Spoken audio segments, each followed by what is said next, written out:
झज्जर जिले के हरियाणा प्रांत में सेठ रामधनी सबसे प्रतिष्ठित व्यापारियों में से एक थे।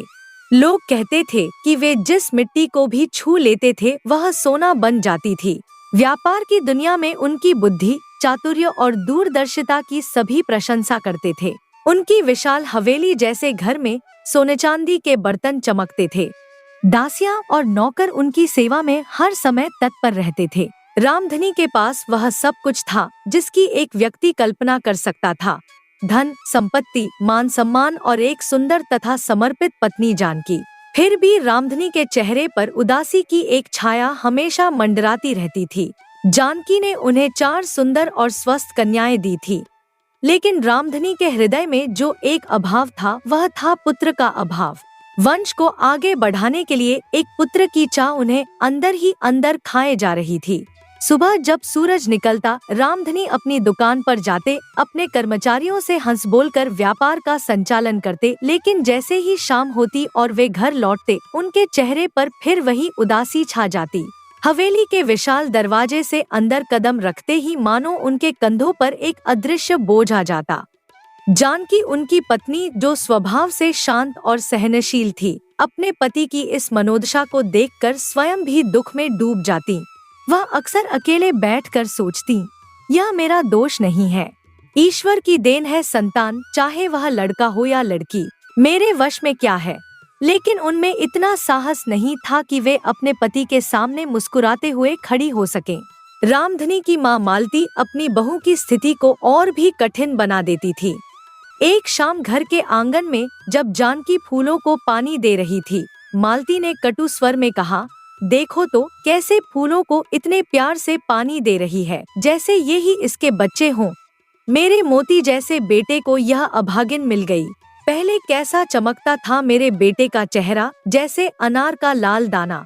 अब वह बात ही नहीं रही, न होठों पर मुस्कान है, न आँखों में वह ज्योति, यह आधा भी नहीं रहा अपने पहले जैसा। जानकी ने ये शब्द सुने लेकिन चुप रही। उसकी आंखों में आंसू आ गए, पर उसने उन्हें पोंछ लिया और चुपचाप अपनी कोठरी में चली गई। उस रात वह देर तक जागती रही, अपने आंसुओं से तकिया भिगोती रही। रामधनी भी अपनी माँ की ऐसी बातें सुनकर और अधिक दुखी हो जाते। वे अक्सर कहते, माँ, ऐसी बातें मत किया करो। जो चीज भाग्य में न लिखी हो उसके लिए रोना धोना बेकार है।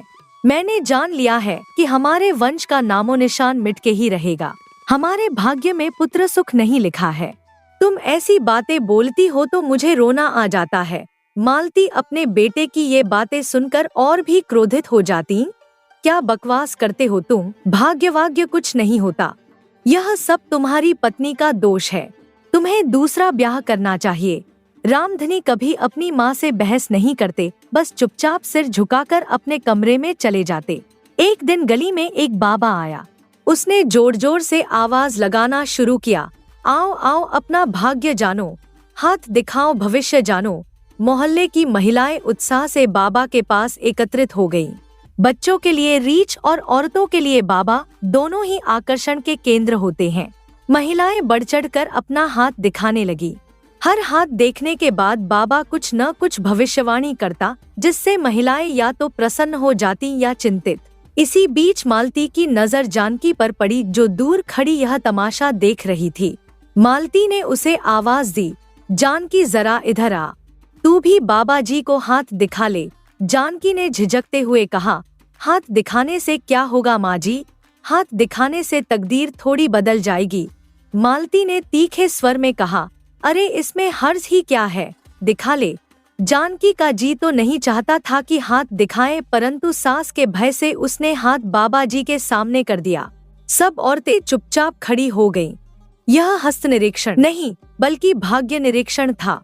बाबा ने गंभीरता से जानकी के हाथ की रेखाओं को निहारा, अंगुलियों को छुआ और फिर धीरे से बोला, तुम्हारे घर में हमेशा क्लेश रहता है। जानकी की सास ने तुरंत कहा, ठीक कहा पंडित जी, पर यह क्लेश मन का है, शरीर का नहीं। बाबा ने सिर हिलाकर कहा, यह भी सच है। फिर उसने जानकी के हाथ को और गहराई से देखा और बोला, तुम्हारी बहू को लड़कियां होती है, लड़का नहीं होता। वहाँ खड़ी औरतों में से एक ने व्यंग्य से कहा, देखा, यह विद्या की बातें हैं जो 4 अक्षर पढ़ जाते हैं, वे कहते हैं ज्योतिष शास्त्र सब झूठ है। अब कहो बाबा जी ने सच बताया या नहीं? इसका पति भी बहुत दुखी रहता है। महाराज यह भी सच है। मालती ने उत्साह से कहा, इसके और नक्षत्र तो सब अच्छे हैं, केवल एक नक्षत्र अशुभ है। यह सब उसी का फल है। बाबा ने सिर हिलाते हुए कहा, महिला तुम्हारे नक्षत्र में दोष है जो पुत्र प्राप्ति में बाधा डाल रहा है। महाराज तो अंतर्यामी है। मालती ने प्रशंसा की। अब यह देखें कि इसके भाग्य में बेटा है या नहीं। बाबा ने जानकी के हाथ को अच्छी तरह से देखा, कुछ हिसाब लगाया और फिर बोला, नहीं, इसके भाग्य में पुत्र नहीं दिखता। जानकी के चेहरे पर निराशा छा गई। उसके मन में जो थोड़ी बहुत आशा थी वह भी टूट गई। बाबा जी, इसका कुछ उपाय भी है या नहीं? जानकी ने आतुरता से पूछा। उपाय तो बहुत है, परंतु करना बड़ा कठिन है। बाबा ने गंभीर स्वर में कहा, महाराज मैं सब उपाय कर लूंगी। जानकी ने दृढ़ता से कहा। बाबा ने धीमे स्वर में कहा, रात को श्मशान घाट में बैठकर जाप करना होगा, करोगी? जानकी का चेहरा फीका पड़ गया। आशा की किरण जो सामने आई थी वह फिर से ओझल हो गई। उसकी सास के लिए यह एक असंभव कार्य था। तभी बाबा ने कहा, तुम उदास मत हो, तुम्हारे लिए यह काम मैं कर दूंगा। भय बहुत है, सिद्धि के समय भूत सामने आकर खड़े हो जाते हैं। अनजान आदमी तो डर के मारे मर जाए, परंतु भूत हमारा क्या बिगाड़ लेंगे? हम चाहे तो पल भर में भस्म कर दें। हमारे शब्दों में आग है। एक मंत्र पढ़े तो भूत चिल्ला चिल्ला कर भाग निकले। जानकी की आंखें आशापूर्ण हो गई, मानो देवी का वरदान मिल गया हो। मालती का चेहरा भी आशा की आभा से दमक उठा। उन्हें विश्वास हो गया कि अब जरूर लड़का होगा। महाराज आपको जो चाहिए हम देंगे, मालती ने कहा। बाबा ने अपनी शर्तें रख दी और जो कुछ भी उसने मांगा वही दिया गया। सोने के सिक्के, नए कपड़े और विभिन्न प्रकार के पकवान, सब कुछ बाबा को परोसा गया। बाबा के जाने के बाद जानकी की दिनचर्या में अचानक बदलाव आ गया। उसकी रात दिन खातिरदारी होने लगी। घर के लोग उसे कोई काम नहीं करने देते थे। रामधनी, जिन्होंने कभी उससे सीधे मुंह बात न की थी, अब हंस हंस कर बोलने लगे। पहले जो दासी थी अब वह रानी बन गई। एक शाम जब जानकी अपने कमरे में आरती कर रही थी, रामधनी वहां आए और उसके पास बैठ गए। सुनो, मेरा दिल कहता है अब की बार लड़का ही होगा। रामधनी ने जानकी के हाथ पर अपना हाथ रखते हुए कहा। जानकी ने आश्चर्य से अपने पति की ओर देखा। इतने वर्षों में पहली बार उन्होंने उसके साथ इतनी आत्मीयता से बात की थी। लक्षण तो मुझे भी अच्छे मालूम होते हैं, जानकी ने जारी रखा। दिल में ऐसे ऐसे विचार आते हैं कि तुमसे क्या कहूँ। जी चाहता है फल और मिठाइयाँ ही खाती रहूं। रोटी की तरफ देखने से भी घिन आती है। रामधनी के चेहरे पर एक मुस्कान फैल गई। घिरानी तो मुझे होती है, पर फिर भी खाती हूँ कि कहीं कमजोरी न हो जाए। अच्छा, तुम्हारा जी कैसा रहता है आजकल? रामधनी ने पूछा। बहुत प्रसन्न, जानकी ने कहा। पहले सदा उदासी छाई रहती थी, अब जी चाहता है सारा दिन सैर किया करूं। ऐसी दशा मेरी आज तक कभी नहीं हुई थी। रामधनी मुस्कुराए। मेरा दिल भी यही कहता है कि अब की बार लड़का ही होगा। जानकी की आंखों में आंसू आ गए, लेकिन ये खुशी के आंसू थे। अगर लड़का हुआ तो मुझे क्या दोगे? उसने शरारत से पूछा। जो मांगोगी वही दूंगा, रामधनी ने वादा किया। तुमसे बाहर थोड़े ही हूँ, हीरे का हार बनवा दोगे? जानकी ने हल्के से पूछा। अरे हीरे का हार, बस इतना ही? रामधनी हंसे। तुम तो वकीलों की तरह बहस करती हो, चलो रहने दो। जानकी ने कहा।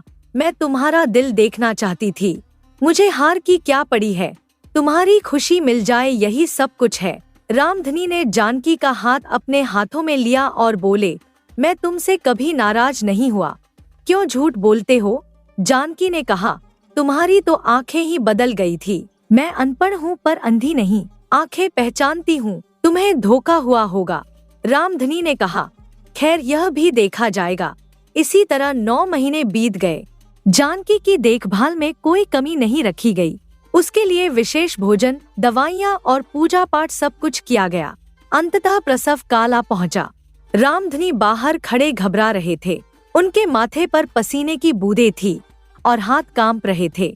उन्होंने कई बार मंदिर जाकर भगवान से प्रार्थना की थी कि इस बार उन्हें पुत्र रत्न की प्राप्ति हो।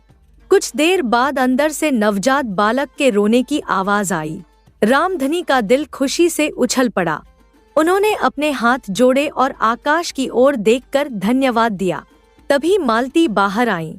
इस समय उनकी आंखों में आंसू थे, मुंह पर क्रोध था, जैसे अग्नि की ज्वाला में पानी की बूंदें जल रही हों। फिर से लड़की हुई है, मालती ने आक्रोश से कहा। रामधनी का सिर चकराने लगा। वे स्तब्ध रह गए, जैसे उन पर बिजली गिर पड़ी हो। उनके पैरों तले से जमीन खिसक गई। बहुत देर के बाद वे धीमे से बोले, अब तो जी चाहता है कहीं निकल जाऊं। यहाँ मेरे दिल को शांति नहीं मिलेगी। मालती ने अपने बेटे के कंधे पर हाथ रखा और कहा, धीरज रखो बेटा, घबराने से क्या होता है। वह ज्योतिषी मिल जाए तो मुंह नोच लूं। रामधनी ने क्रोध से कहा, मुझे तो उस पर पहले ही विश्वास नहीं था, मगर तुम्हारे ख्याल से चुप रहा। कई हजारों पर पानी फिर गया। कहता था जाप करूंगा तो लड़का हो जाएगा। ऐसे ज्ञानी होते तो मांगते क्यों फिरते। मुझे क्या पता था कि सब धोखा है। मालती ने अपने बेटे को सांत्वना देते हुए कहा, हमारे भाग ही खोटे हैं बेटा। माँ, अब मुझे आज्ञा दो। रामधनी ने निराशा से कहा, साधु होकर कहीं निकल जाऊं। घर में रहा तो पागल हो जाऊंगा। कैसी बातें मुंह से निकालते हो तुम। मालती ने कहा, भाग्य तुम्हारे क्यों खोटे होने लगे। भाग्य तो उस अभागिन के खोटे हैं जिसे सिंहासन पर बैठकर भी आराम न मिला। रामधनी ने हैरानी से अपनी माँ की ओर देखा। वे नहीं समझ पा रहे थे कि उनकी माँ क्या कहना चाहती है। मेरी मानो अब दूसरा ब्याह कर लो। मालती ने दृढ़ता से कहा, इसे लड़का न होगा। बहुत बर्दाश्त किया, अब नहीं सहा जाता। रामधनी के चेहरे पर पीड़ा के भाव आ गए। माँ, मैं मर जाऊंगा लेकिन दूसरी शादी नहीं करूंगा। मैं आदमी हूँ, कोई राक्षस थोड़े हूँ। अरे, मैं उसे घर से निकाल देने को थोड़े कहती हूँ। मालती ने स्पष्ट किया, यह भी पड़ी रहेगी। लोग दूसरा ब्याह लड़के के लिए करते हैं, शौक के लिए थोड़ी करते हैं। ये बातें जानकी ने भी लेटे लेटे सुनी। वह पहले ही शारीरिक और मानसिक रूप से कमजोर थी। यह बातचीत सुनकर और भी टूट गई। उसे विश्वास हो गया कि अब यह ब्याह कभी न रुकेगा। वह सोचने लगी, अभी यह हाल है तो ब्याह के बाद क्या होगा। सभी दुत्कारेंगे, सब नई बहू को ही पूछेंगे, मुझे कोई न पूछेगा। यह अनादर, यह अपमान, यह तिरस्कार कैसे सहूं। परमात्मा, अब तो उठा लो, यह सहा नहीं जाता। लेकिन उसकी सास ने जब यह शब्द सुने तो वे और भी लाल पीली हो गईं और ऊंची आवाज में बोली, तेरे भाग में मौत नहीं, मौत तो हमारे भाग में है। बैठी राज करती है और छाती पर मूंग दलती है। रामधनी अंदर आ गए। उन्होंने देखा कि जानकी रो रही है और उनकी माँ गुस्से से लाल हो रही हैं। उन्होंने जानकी के पास जाकर प्यार से कहा, जानकी, धीरज रखो। लड़के लड़कियां दोनों बराबर होते हैं। माँ जी जोश में आकर जो जी में आता है कह देती हैं, मगर उनकी नीयत खोटी नहीं है। वे बहुत भोली हैं। इतना नहीं समझती कि जिनके यहाँ बेटे नहीं होते वे मर थोड़े ही जाते हैं। तुम ऐसी बातों की चिंता मत किया करो, नहीं तो बीमार हो जाओगी। जानकी ने आंखें बंद कर ली। उसके लिए सब पराये थे, केवल पति अपना था। मगर अब वह भी धीरे धीरे दूर होता जा रहा था। कुछ महीने बीतने के बाद रामधनी ने अपनी माँ के दबाव में आकर दूसरा ब्याह कर लिया। उनकी दूसरी पत्नी का नाम दयावती था, जो उम्र में जानकी से काफी छोटी थी। दूसरी शादी के बाद जानकी पर दुखों का पहाड़ टूट पड़ा। अब उससे कोई सीधे मुंह बात भी न करता था। सब नई दुल्हन की सेवा में लगे रहते थे। अब नई दुल्हन घर की सब कुछ थी, जानकी कुछ भी न थी। जानकी अब किसी काम में दखल न देती, चुपचाप अपनी कोठरी में पड़ी रहती। उसकी छोटी छोटी बेटियां भी उसे ढांढस बंधाने की कोशिश करती, लेकिन वह उनके सामने भी अपने दुख को छिपाने की कोशिश करती। एक दिन जानकी की तबीयत ज्यादा ही खराब थी। उसे तेज बुखार था और वह बिस्तर से उठ नहीं पा रही थी। सूरज की किरणें आंगन में बिखरने लगी थी, लेकिन जानकी के कमरे में अंधेरा छाया हुआ था। एक छोटा सा दिया टिमटिमा रहा था, जिसकी रोशनी में जानकी का पीला पड़ा चेहरा और भी फीका दिखाई दे रहा था। वह चारपाई पर लेटी थी। उसके माथे पर पसीने की बूंदें चमक रही थी और आंखें तेज बुखार से लाल हो गई थी। उसी समय घर के दूसरे छोर पर नई बहू दयावती रसोई में व्यस्त थी। दयावती एक सुंदर और युवा महिला थी, जिसकी आंखों में चमक थी और चेहरे पर मासूमियत। उसके हाथों की चूड़ियां खनक रही थी और पायल छम छम बज रही थी। वह गीत गुनगुनाते हुए रोटियां बेल रही थी। तभी हवेली के मुख्य द्वार से मालती की आहट सुनाई दी। उनके पैरों की ठोस आवाज बता रही थी कि वे किसी बात से नाराज हैं। दयावती ने तुरंत अपनी गति बढ़ा दी और झुककर काम करने लगी। मालती ने रसोई के द्वार पर खड़े होकर अपनी नई बहू को देखा। उनके सूखे होठों पर एक अजीब सी मुस्कान थी, जैसे किसी शिकारी के चेहरे पर अपने शिकार को देखकर होती है। अच्छा है, काम कर रही है, मालती ने स्वयं से कहा और फिर धीरे धीरे जानकी के कमरे की ओर बढ़ गईं। जानकी के कमरे का दरवाजा जोर से खुला और मालती ने अंदर कदम रखा। जानकी चौंक कर उठने की कोशिश करने लगी, लेकिन कमजोरी के कारण वापस बिस्तर पर गिर गई। परमात्मा करे ऐसी बहू किसी को न मिले, मालती ने दरवाजे पर ही खड़े होकर कहा। उनकी आवाज में क्रोध और तिरस्कार का मिश्रण था। खाने को हर घड़ी तैयार रहती है, काम का ध्यान ही नहीं। नई बहू बैठी काम करती है और यह रानी सेज पर लेटी है, कोई देखे तो क्या कहे। जानकी के चेहरे पर पीड़ा की लकीरें और गहरी हो गईं। उसकी आंखें नम थी, लेकिन वह रोना नहीं चाहती थी। उसने धीमी आवाज में कहा, क्या करूं, बुखार हो रहा है। मालती ने उसकी बात को बीच में ही काट दिया और तीखे स्वर में बोली, यह बहाने, मैं खूब जानती हूँ, बुखार कुछ नहीं है बहाना है बहाना। पास की चारपाई पर छोटी सी लड़की सो रही थी, जानकी की नवजात कन्या, जिसका जन्म अभी कुछ ही हफ्ते पहले हुआ था। बच्ची ने करवट बदली मानो अपनी दादी की कटु वाणी से परेशान हो। जानकी ने अपनी बेटी की ओर चिंतित नजर डाली और फिर सास की ओर देखा। उसने कमजोर स्वर में कहा, माँ जी, बहाना तो मैंने आज तक कभी नहीं किया। मालती हंसी, लेकिन उनकी हंसी में कोई प्रेम नहीं था, सिर्फ व्यंग्य था। बड़ी सतवंती है न, तू बहाने क्यों करने लगी? कल सांझ तक तो बुखार न था, अब कैसे हो गया? जानकी ने अपने सूखे होठों को जीभ से गीला किया। उसके चेहरे पर लालिमा आ गई थी, शायद बुखार से या शायद अपमान से। अब यह मैं क्या जानूं?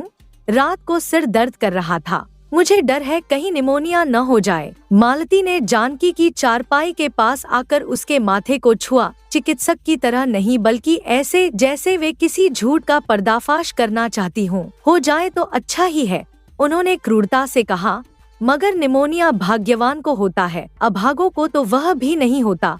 भाग्यवान तो मैं ही हूँ, मुझे ही मार दे। जानकी की आंखों में आंसू आ गए। इतने वर्षों की पीड़ा और अपमान उसके अंदर जमा हो गए थे और अब यह नया आघात सहना कठिन था। वह धीमे से बोली, आप तो लड़ती हैं, मैंने यह कब कहा है? मेरा सिर फिरा हुआ है, मालती ने तीखे स्वर में कहा। हाँ, शायद फिरा ही होगा।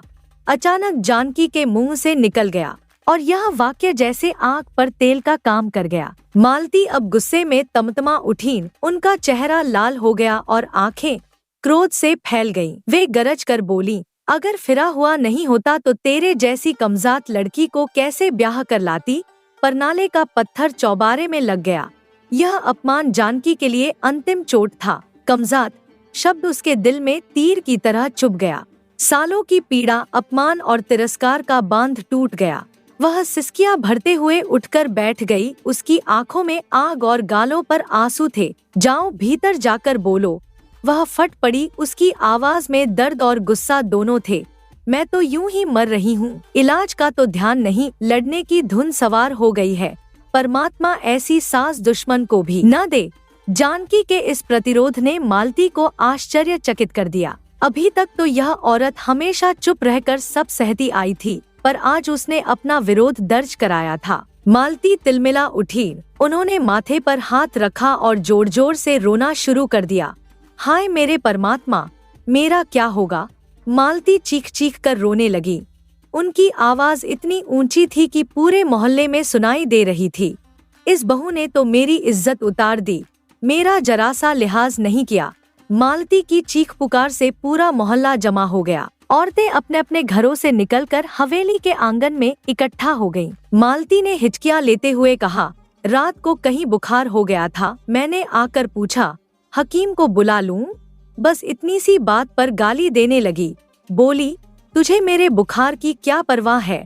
तुम्हें उस समय मालूम होगा जब तुम्हारे बेटे और उसकी बहू को बुखार चढ़ेगा, तब पूछूंगी क्यों माँ जी, अब हकीम को बुलवा दूं? मालती ने साड़ी के पल्लू से अपनी आंखें पोंछते हुए कहा, मैंने कहा मुझे गाली दे दो, पर उस गौ ने तुम्हारा क्या बिगाड़ा है? इस पर नाम ले लेकर रोने लगी और मुझे कोसने लगी। वह गरीब न लेने में न देने में, अब तुम ही कहो मैंने क्या बुरा किया? मोहल्ले की औरतें एक दूसरे का मुंह ताक रही थी, मानो सोच रही हों कि कौन पहले बोले। वे सभी जानती थी कि जानकी ऐसी औरत कदापि नहीं है जो इस तरह के शब्द कहे, परंतु उनमें से किसी को भी मालती के सामने सच बोलने का साहस नहीं था। कुछ औरतों ने धीरे से एक दूसरे को चुपके से कहा, यह सब झूठ है, जानकी तो बेचारी कभी आवाज तक नहीं उठाती। हाँ, यह सब मालती जी का फसाना है। दूसरी ने जवाब दिया, नई बहू के आने से अब पुरानी बहू से खुश नहीं है, इसलिए पुरानी बहू को परेशान कर रही है। लेकिन ये बातें फुसफुसाहट तक ही सीमित थी। सब के सब दिल में जानते थे कि जानकी निर्दोष है, सारा महाभारत बुढ़िया का मचाया हुआ है, मगर मुंह से किसी ने कुछ नहीं कहा। इस बीच जानकी अपने कमरे में अकेली पड़ी थी। उसका बुखार और भी बढ़ गया था और अब उसे सांस लेने में भी तकलीफ हो रही थी। लेकिन सारा दिन बीत गया, जानकी को न तो कोई दवा मिली, न ही किसी ने उसकी खबर ली। सब मालती के द्वारा मचाए गए रोने धोने में ही व्यस्त थे। रात गहरी हो चली थी। रामधनी अभी भी अपनी दुकान पर थे और घर में नई बहू दयावती और सास मालती ही थी। जानकी की हालत बिगड़ती जा रही थी। उसके शरीर का तापमान बहुत बढ़ गया था, होंठ सूख गए थे और आंखें अधखुली अवस्था में थी। उसकी नवजात बेटी भी भूख से बिलबिला रही थी, क्योंकि उसे रात भर दूध नहीं मिला था। माँ, जानकी ने कमजोर आवाज में पुकारा, मेरी बेटी को दूध। लेकिन उसकी आवाज इतनी धीमी थी कि किसी ने नहीं सुनी। वह धीरे धीरे अपने अंतिम क्षणों की ओर बढ़ रही थी और उसकी बेटी भी भूख और पीड़ा के कारण अपनी छोटी सी जिंदगी से लड़ रही थी। भोर होने से पहले ही जब सूरज की पहली किरण पूरब के आकाश को छूती है, जानकी ने अपनी अंतिम सांस ली। उसके होठों पर एक करुण मुस्कान थी, जैसे वह कह रही हो, अब मैं आजाद हूँ। और उसके साथ ही उसकी नवजात कन्या भी पृथ्वी पर अपना संघर्ष समाप्त करके अपनी माँ के साथ चली गई। सुबह जब मालती जानकी के कमरे में गईं, तो उन्होंने देखा कि माँ और बेटी दोनों की आंखें खुली हैं, पर उनमें जीवन की कोई झलक नहीं है। मालती के मुंह से एक चीख निकली, जो उनके अपराध बोध की अभिव्यक्ति थी या फिर नाटक का हिस्सा, यह कहना मुश्किल था। हे राम, जानकी मर गई, बच्ची भी मर गई। मालती रोती चिल्लाती हुई आंगन में आ गई। दयावती, जो सुबह सुबह रसोई में काम कर रही थी, यह सुनते ही दौड़ कर आई। उसने जानकी और उसकी बेटी को देखा और उसके चेहरे पर हैरानी और दुख के भाव आ गए। वह अपने हाथ जोड़कर भगवान से प्रार्थना करने लगी, हे भगवान, इन दोनों आत्माओं को शांति दे। रामधनी जब घर पहुँचे तो उन्हें यह दुखद खबर सुनाई गई। वे पत्थर के बुत की तरह स्तब्ध हो गए। उनकी आंखों से आंसू बहने लगे और वे अपनी पत्नी के पास जाकर बैठ गए। जानकी, मुझे माफ कर दो, वे फूट फूट कर रोने लगे। मैं तुम्हारा ख्याल नहीं रख पाया। मैंने तुम्हें इतना दुख दिया और तुमने कभी शिकायत नहीं की। सारे घर में विलाप की आवाजें गूंज रही थी। मोहल्ले वाले भी इकट्ठा हो गए और दुख प्रकट करने लगे। लेकिन केवल दयावती की आंखों में पानी नहीं था। वह अपने पति और सास को देख रही थी। उसके चेहरे पर एक अजीब सा भाव था। कैसे छलिए हैं, दयावती ने स्वयं से कहा। दिल में तो दया नहीं और आंखों में आंसू हैं। परमात्मा करे ऐसे धोखेबाजों के यहाँ कभी संतान न हो। जानकी का अंतिम संस्कार बड़ी धूमधाम से किया गया। उसकी बेटी के साथ उसकी चिता जलाई गई और लोग भजन गाते हुए उन्हें विदा कर रहे थे। लेकिन जब रामधनी घर लौटे तो उन्हें एक और आघात का सामना करना पड़ा। उनकी 3 छोटी लड़कियां, जो जानकी से बहुत प्यार करती थी, अपनी मां के बिछड़ने का दुख सहन नहीं कर पाईं। उन्होंने भी अपने प्राण त्याग दिए, मानो अपनी मां के पास जाने के लिए बेताब हो। पूरे घर में मातम छा गया। रामधनी टूट गए थे। उनका शरीर झुक गया था, जैसे दुख का पहाड़ उन पर टूट पड़ा हो। उनकी आंखों में अब आंसू नहीं थे, बस एक खालीपन था।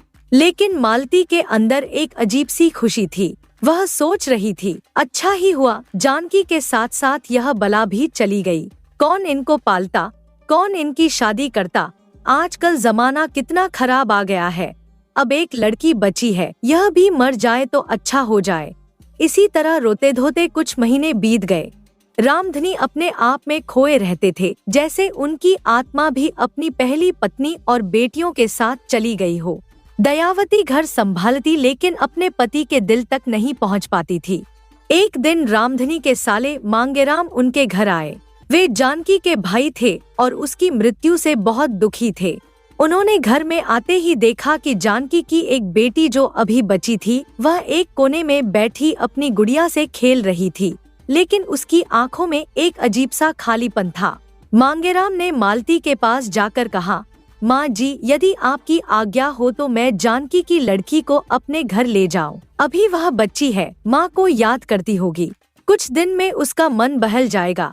मांगेराम की पत्नी पार्वती बहुत दयालु स्वभाव की महिला थी। वे बच्चों से बहुत प्रेम करती थी, परंतु उनका अपना कोई बच्चा नहीं था। मालती ने जब यह सुना तो उनके चेहरे पर एक मुस्कान दौड़ गई। उनके मन की मुराद पूरी हो रही थी। जानकी की आखिरी निशानी भी इस घर से चली जाएगी। बेटा, हम कौन होते हैं तुम्हें रोकने वाले? मालती ने नाटकीय रूप से कहा, ले जाओ। यहाँ पर वह सारा दिन अपनी माँ के बारे में ही पूछती रहती है। मामा के घर जाएगी तो उसका मन भी हल्का हो जाएगा। और इस तरह मांगेराम जानकी की बेटी को लेकर चले गए। वह छोटी सी लड़की जिसका नाम सुजाता था, अपने मामा के साथ चली गई, बिना यह जाने कि उसका भविष्य क्या होगा। वह समय भी बीत गया जिसका सबको बेसब्री से इंतजार था। दयावती का प्रसव काल आ पहुंचा। रामधनी घबराए हुए कमरे के बाहर खड़े थे। उनका हृदय तेजी से धड़क रहा था। उन्होंने कई बार यही दृश्य देखा था और हर बार उनके हिस्से में निराशा ही आई थी। हे परमात्मा, कृपा करो। रामधनी ने आकाश की ओर देखकर प्रार्थना की, तुम्हारे बिना और किसी का सहारा नहीं है। इतने में मालती आकर दरवाजे पर खड़ी हो गई। उनके चेहरे पर एक अजीब सी रोशनी थी, आंखों में खुशी के आंसू थे। क्या हुआ है माँ? रामधनी ने आशंका और उम्मीद के मिश्रित भाव से पूछा। लड़का हुआ है, मालती ने हर्षोल्लास से कहा। रामधनी और मालती की खुशी का ठिकाना न रहा। वे एक दूसरे को गले लगाकर रोने लगे। इस बार खुशी के आंसू थे। हे परमात्मा, देर से ही सही पर आज तुमने हमारी सुन ली। रामधनी ने आभार प्रकट किया। अब मुझे और कुछ नहीं चाहिए। घर में उत्सव का माहौल छा गया। मिठाइयाँ बनती, नए कपड़े खरीदे गए और पूरे मोहल्ले को दावत दी गई। लड़के का नाम विजय रखा गया, क्योंकि वह रामधनी की सबसे बड़ी जीत थी, पुत्र प्राप्ति की जीत। इसी प्रकार हंसी खुशी 5 साल बीत चुके थे। विजय अब एक सुंदर और चंचल बच्चा था, जिसे घर के सभी लोग बेहद प्यार करते थे। उसकी हर जिद पूरी की जाती, उसकी हर शरारत माफ कर दी जाती। रामधनी अब हर दिन अपने कमरे में बैठकर शराब पीने लगे थे। यह उनकी पुरानी आदत नहीं थी, लेकिन कुछ समय से उन्होंने शराब का सहारा लेना शुरू कर दिया था। एक शाम संध्या की धुंधली रोशनी में रामधनी का घर अजीब सा लग रहा था। दीवारों पर शाम के सूरज की पीली रोशनी पड़ रही थी। दरवाजे पर खिले बेल के फूल हवा में हिल रहे थे। घर के अंदर एक मेज पर रामधनी बैठा था। उसके हाथ में शराब की एक पुरानी बोतल थी। उसकी आंखें लाल थी और चेहरे पर कई दिनों की दाढ़ी उगी हुई थी। उसके हाथ थोड़े कांप रहे थे जब उसने बोतल से शराब गिलास में डाला और गिलास को अपने होठों से लगाया। एक लंबा घूंट लेने के बाद उसने गिलास को नीचे रखा और गहरी सांस ली। 5 वर्षीय विजय दरवाजे पर खड़ा था। उसकी बड़ी बड़ी आंखों में अजीब सा डर और जिज्ञासा थी। वह धीरे से अपनी माँ दयावती के पास रसोई घर में गया, जो चूल्हे पर शाम का खाना बना रही थी। माँ, विजय ने धीमे स्वर में पूछा। उसकी आंखें अब भी अपने पिता पर टिकी हुई थी। पापा हर रोज रात को क्या पीते हैं? मैं उन्हें हर शाम ऐसे ही देखता हूँ। दयावती के हाथ एक पल के लिए थम गए। वह जानती थी कि यह सवाल एक दिन जरूर आएगा। उसने अपनी साड़ी के पल्लू से माथे का पसीना पोंछा और विजय की तरफ मुड़ी। उसकी आंखों में चिंता और द्वंद्व साफ झलक रहे थे।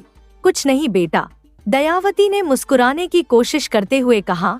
तुम्हारे पापा सारा दिन काम करके बहुत थक जाते हैं, इसलिए वह शाम को एक खास जूस पीते हैं। यह एक ऐसा जूस है जिससे उनकी थकान उतर जाती है और उन्हें अच्छी नींद आती है। विजय की आंखें चमक उठीं। अच्छा, जूस पीने से नींद अच्छी आती है? हाँ बेटा, दयावती ने अपने बेटे के बालों को सहलाते हुए कहा, हालांकि उसकी आंखों में अपराध बोध साफ झलक रहा था। कुछ विशेष जूस पीने से बड़ों को अच्छी नींद आती है। विजय ने उत्साह से कहा, माँ मुझे भी जूस पीना है। मुझे भी रात को ठीक से नींद नहीं आती। मैं अक्सर देर तक जागता रहता हूँ और फिर सुबह उठने में परेशानी होती है। दयावती का चेहरा तनाव से भर गया। उसने अपने बेटे के कंधों को पकड़ा और उसे अपनी ओर खींचा। नहीं बेटा, उसने दृढ़ता से कहा, यह जूस बच्चों के लिए नहीं है। अभी तुम बहुत छोटे हो। बच्चे जूस नहीं, दूध पीते हैं। दूध से तुम्हारी हड्डियां मजबूत होंगी और तुम बड़े और ताकतवर बनोगे। विजय का चेहरा उतर गया। लेकिन माँ, मुझे दूध अच्छा नहीं लगता। हर रात आप जबरदस्ती दूध पिलाती हो। मुझे भी पापा वाला जूस चाहिए। जब तुम बड़े हो जाओगे तब तुम्हें भी पीने की अनुमति मिलेगी। दयावती ने उसके गाल थपथपाते हुए कहा, अब जाओ, अपने दोस्तों के साथ थोड़ी देर खेल लो। विजय बाहर चला गया, लेकिन उसके दिमाग में अपनी माँ की बात घर कर गई थी कि जूस पीने से अच्छी नींद आती है। वह सोचने लगा कि जब वह बड़ा होगा तो वह भी हर रात अपने पिता की तरह जूस पिया करेगा। रात गहरा गई थी। विजय अपने खाट पर सो चुका था। चांदनी में नहाया आंगन सुनसान था। रामधनी अपनी चारपाई पर लेटा हुआ था। उसके बगल में खाली बोतलें पड़ी थी। दयावती धीरे से आई और उसके पास बैठ गई। सुनिए, उसने धीमे स्वर में कहा ताकि विजय की नींद न टूटे। आज विजय ने पूछा कि आप क्या पीते हैं। रामधनी ने धीरे से अपनी पत्नी की ओर देखा। क्या कहा तुमने उससे? मैंने कहा कि यह जूस है। दयावती ने अपने होंठ काटते हुए कहा। मैं क्या करती? उसे कैसे बताती कि उसके पिता हर रात शराब पीकर अपना और हमारा भविष्य तबाह कर रहे हैं? रामधनी ने अपना सिर झुका लिया। मैं क्या करूं दयावती? मैं छोड़ना चाहता हूं, लेकिन मेरे वश में नहीं है। जब भी मैं शराब छोड़ने की कोशिश करता हूं, मुझे वह चेहरे याद आते हैं। मेरी पहली पत्नी जानकी का चेहरा, मेरी 4 बेटियों के चेहरे, उनकी आंखों में वह डर और निराशा। फिर मैं और भी ज्यादा पीने लगता हूँ। दयावती ने अपने पति का हाथ थाम लिया। बीती बातों को भूल जाइए। आपने जो कुछ भी किया उसमें केवल आपकी ही गलती नहीं थी। समाज ने आप पर बेटे की चाह थोपी थी। आपके माता पिता ने, आपके भाइयों ने, यहाँ तक कि गांव वालों ने भी आपको शर्मिंदा किया था कि आपके केवल बेटियां हैं, कोई बेटा नहीं। लेकिन मैंने उनका साथ नहीं दिया। रामधनी ने कहा। उसकी आवाज में गहरा पछतावा था। मैंने जानकी को एक के बाद एक 4 बेटियां पैदा करने के लिए दोषी ठहराया। मैंने उसकी उपेक्षा की, उसे प्रताड़ित किया और अंत में मैंने दूसरी शादी कर ली। उसकी मौत के बाद मेरी 4 बेटियां भी बीमारियों और दुर्व्यवहार से मर गईं। रामधनी ने आगे कहा। सिर्फ सुजाता बची है, वह भी सिर्फ इसलिए क्योंकि मांगेराम उसे अपने साथ लेकर चला गया था। और अब आपके पास एक बेटा है विजय। दयावती ने कहा। क्या आप चाहते हैं कि वह भी आपकी तरह बर्बाद हो जाए? क्या आप चाहते हैं कि वह भी शराब पीकर अपनी और अपने परिवार की जिंदगी तबाह कर दे? रामधनी ने अपनी पत्नी की ओर देखा। उसकी आंखों में दर्द और पछतावा था। नहीं, मैं ऐसा नहीं चाहता। मैं वादा करता हूँ कि मैं कोशिश करूँगा। मैं शराब छोड़ने की कोशिश करूँगा। दयावती ने उसे गले लगा लिया, लेकिन उसे पता था कि यह वादा रामधनी पहले भी कई बार कर चुका था और हर बार तोड़ देता था। 15 साल और बीत गए। गांव में कई परिवर्तन आए। कुछ घर बिखर गए, कुछ नए बने। कुछ लोग चले गए, कुछ नए आए। लेकिन रामधनी के घर में समय जैसे थम गया था। रामधनी अब 60 के करीब था, लेकिन वह 80 का लगता था। उसके बाल सफेद हो गए थे, चेहरे पर गहरी झुर्रियां पड़ गई थी और उसकी पीठ झुक गई थी। वह अभी भी हर शाम शराब पीता था, हालांकि अब वह पहले से कम पीता था क्योंकि उसका शरीर अब ज्यादा सहन नहीं कर पाता था। विजय अब 20 साल का हो गया था। वह एक लंबा और हट्टा-कट्टा युवक था, लेकिन उसके चेहरे पर भी उसके पिता की तरह ही निराशा और आलस्य की छाप थी। लेकिन उसकी असली जीवन शैली रात को शुरू होती थी। वह भी अपने पिता की तरह शराब पीने लगा था। उसने अपने पिता से ही नहीं बल्कि गांव के कई अन्य लोगों से भी शराब पीना और जुआ खेलना सीखा था। एक शाम विजय हमेशा की तरह शराब पीकर घर लौटा। उसकी आंखें लाल थी और वह लड़खड़ा रहा था। घर में घुसते ही उसने अपनी माँ पर चिल्लाना शुरू कर दिया, माँ, कहाँ हो तुम? मेरा खाना कहाँ है? दयावती, जो अब 50 के करीब थी लेकिन 60 की लगती थी, जल्दी से बाहर आई। बेटा, मैं अभी खाना परोस रही हूँ, उसने धीरे से कहा। तुम हाथ मुंह धो लो, मैं तुम्हारे लिए गरम गरम रोटियां बनाती हूँ। रोटियां? सिर्फ रोटियां? विजय ने गुस्से से कहा। कोई सब्जी नहीं है, कोई दाल नहीं है। तुम्हें पता है कि मैं पूरे दिन कितनी मेहनत करता हूँ? बेटा, घर में सब्जी और दाल खत्म हो गई है, दयावती ने समझाने की कोशिश की। तुमने कल भी पैसे नहीं दिए थे बाजार जाने के लिए। झूठ, विजय ने मेज पर हाथ मारते हुए कहा। मैं जानता हूँ कि तुम पैसे छिपा रही हो।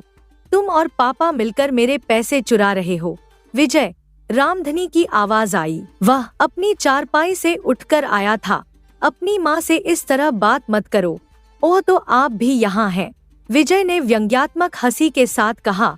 महान पिता जो खुद दिन भर शराब पीते हैं और फिर मुझे उपदेश देते हैं।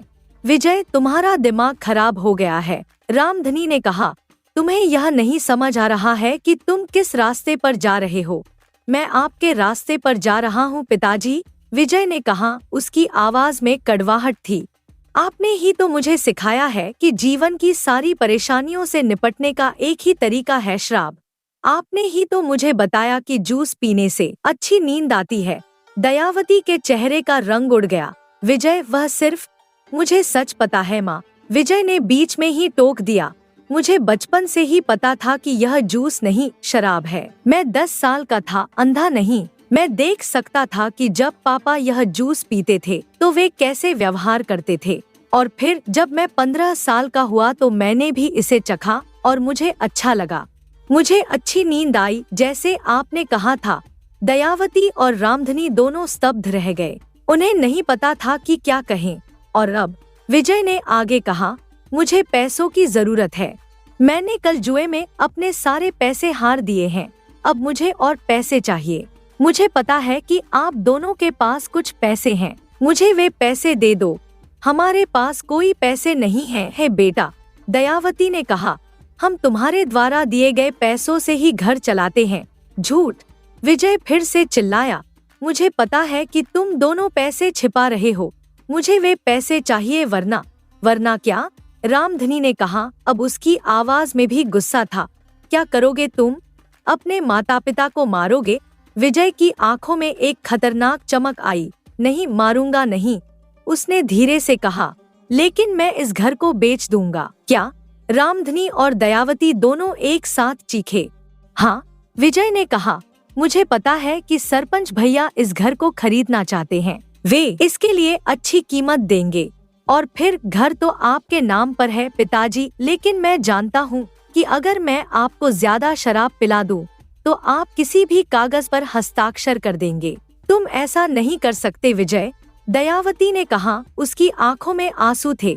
यह हमारा घर है, हमारा आशियाना है, मुझे इससे कोई फर्क नहीं पड़ता, विजय ने कठोरता से कहा। मुझे बस पैसे चाहिए। रामधनी अब बुरी तरह कांप रहा था। उसे समझ में नहीं आ रहा था कि क्या करे। उसने अपने बेटे को इस तरह व्यवहार करते कभी नहीं देखा था। वह जानता था कि विजय शराब पीता है और जुआ खेलता है, लेकिन उसने कभी नहीं सोचा था कि वह इस हद तक जा सकता है। विजय बेटा, वह धीरे से बोला, तुम जो कर रहे हो वह गलत है। हम तुम्हारे माता पिता हैं, हमने तुम्हें पाला पोसा है, हम तुम्हारी भलाई चाहते हैं। मेरी भलाई? विजय ने हंसते हुए कहा। अगर आप मेरी भलाई चाहते थे तो आप स्वयं शराब क्यों पीते थे? आपने मुझे अच्छी शिक्षा क्यों नहीं दिलवाई? आपने मुझे अच्छे संस्कार क्यों नहीं दिए? नहीं, आप मेरी भलाई नहीं चाहते थे, आप बस अपनी भलाई चाहते थे। आपको बस एक बेटा चाहिए था, एक वारिस, क्योंकि आपकी पहली पत्नी आपको सिर्फ बेटियां दे सकी थी। रामधनी के चेहरे का रंग उड़ गया। तुम्हें कैसे पता? मुझे सब पता है पिताजी, विजय ने कहा। पूरा गांव जानता है आपकी कहानी। कैसे आपने अपनी पहली पत्नी के साथ दुर्व्यवहार किया, कैसे आपने उसे बेटियां पैदा करने के लिए दोषी ठहराया और कैसे अंत में वह मर गई, और कैसे आपकी 4 बेटियां भी एक एक करके मर गईं, सिवाय एक के जिसे उसके मामा ने बचा लिया। रामधनी अब पूरी तरह से टूट चुका था। उसे लगा जैसे उसके पैरों के नीचे से जमीन खिसक गई हो। वह अपनी चारपाई पर गिर पड़ा और अपना सिर अपने हाथों में ले लिया। और अब विजय ने आगे कहा, मैं इस घर को बेच दूंगा और अगर आप मेरे रास्ते में आए तो मैं आप दोनों को भी बाहर निकाल दूंगा। इतना कहकर दरवाजा धड़ाम से बंद करते हुए विजय कमरे में चला गया। दयावती रामधनी के पास आई और उसके कंधे पर हाथ रखा। अब हम क्या करेंगे? उसने रोते हुए पूछा। रामधनी ने अपनी पत्नी की ओर देखा। उसकी आंखों में हार की अभिव्यक्ति थी। मुझे नहीं पता दयावती, उसने कहा, मुझे सच में नहीं पता। रामधनी का साला जानकी का भाई मांगेराम का घर गांव के दूसरे छोर पर था।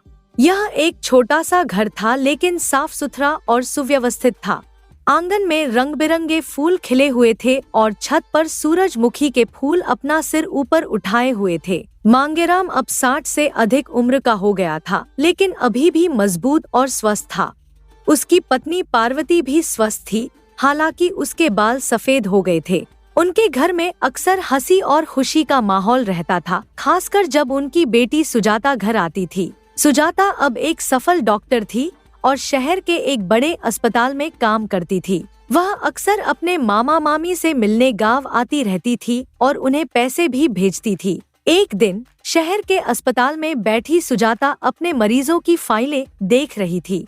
उसके भव्य कार्यालय की दीवारों पर कई प्रमाण पत्र और सम्मान टंगे थे। डॉक्टर सुजाता वरिष्ठ न्यूरो सर्जन नाम पट्टिका उसकी मेज पर चमक रही थी। सिर्फ 30 वर्ष की उम्र में ही वह अपने क्षेत्र में एक प्रतिष्ठित नाम बन चुकी थी। तभी दरवाजे पर दस्तक हुई। आइए, सुजाता ने अपनी नजरें फाइलों से हटाए बिना ही कहा। उसकी सहायिका सुषमा अंदर आई। डॉक्टर हाप के मामा का फोन आया था। उन्होंने कहा है कि यह बहुत जरूरी है। सुजाता ने अपनी नजरें उठाईं। उसके मामा मांगेराम कभी भी बिना किसी महत्वपूर्ण बात के उसे परेशान नहीं करते थे। ठीक है सुषमा, मैं उन्हें अभी फोन करती हूँ। कृपया अगले मरीज से थोड़ा इंतजार करने को कहें। जैसे ही सुषमा कमरे से बाहर निकली, सुजाता ने अपने मामा को फोन लगाया। उसके हृदय में एक अजीब सी बेचैनी थी। मामा जी, क्या सब ठीक है? उसने पूछा। चिंता उसकी आवाज में स्पष्ट झलक रही थी।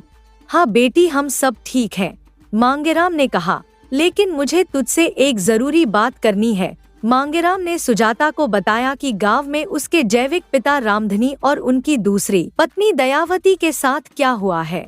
कैसे उनके बेटे विजय ने शराब और जुए के नशे में डूबकर अपने माँ बाप को बेघर कर दिया है और कैसे वे अब गांव के मंदिर के एक छोटे से कमरे में रहने को मजबूर हैं। मुझे पता है सुजाता, यह तेरे लिए कितना मुश्किल होगा।